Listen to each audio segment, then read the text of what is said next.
UGM menerima mahasiswa yang bernama Joko Widodo. Joko Widodo menjalani kuliah di Fakultas Kehutanan UGM.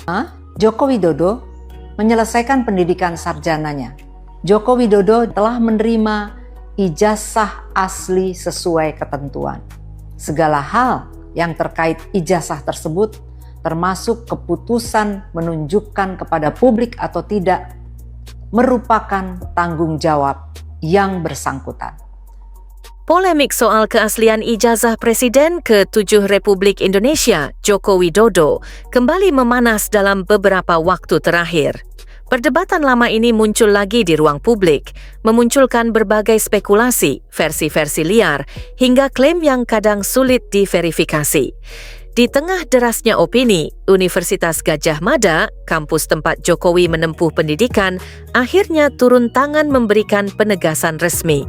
Rektor UGM, Profesor Ova Emilia, menyampaikan 9 poin klarifikasi yang dianggap sebagai bentuk tanggung jawab akademik kampus untuk meredakan keraguan publik. Penjelasan ini bukan sekadar respons spontan, melainkan upaya menempatkan kembali seluruh informasi pada landasan data akademik. Ova menjelaskan bahwa Joko Widodo tercatat resmi menjadi mahasiswa UGM sejak 28 Juli 1980. Penerimaan ini dilakukan melalui proses registrasi standar, sebagaimana prosedur penerimaan mahasiswa baru di masa itu. Jokowi kemudian menempuh pendidikan di Fakultas Kehutanan UGM dan tercatat dibimbing oleh Kasmujo sebagai dosen pembimbing akademik.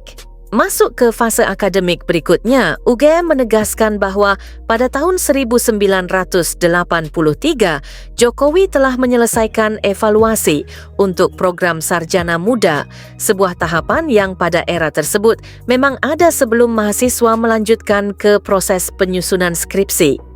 Tahapan ini kemudian mengantar Jokowi ke proses penelitian tugas akhir di bawah bimbingan dosen Ahmad Sumitro.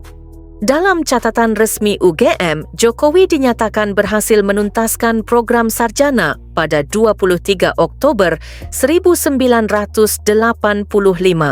Semua administrasi, termasuk penerbitan ijazah asli, telah diserahkan kepada Jokowi sesuai ketentuan yang berlaku pada masa itu.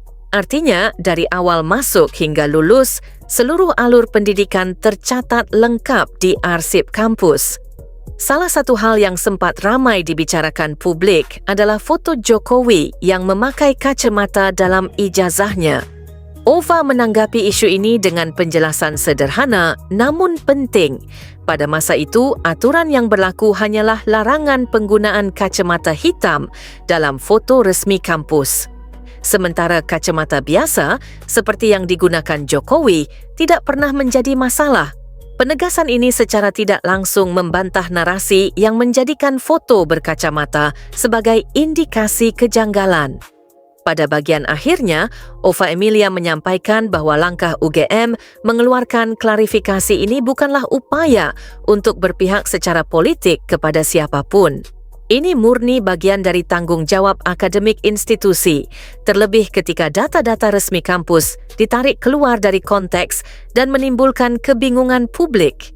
Dengan kata lain, UGM ingin memastikan bahwa perdebatan apapun, baik kritik, sanggahan, maupun klaim, berpijak pada dokumen dan arsip yang benar, bukan asumsi. Melalui 9 poin penjelasan ini, UGM berharap polemik bisa kembali ditempatkan pada rel yang objektif. Perbedaan pendapat tentu boleh, kritik juga sah-sah saja, tetapi semua itu sebaiknya bertumpu pada data yang dapat diverifikasi. Dan dalam kasus ini, data yang dipegang oleh UGM menunjukkan bahwa proses pendidikan Joko Widodo berlangsung sesuai prosedur akademik yang berlaku pada era tersebut.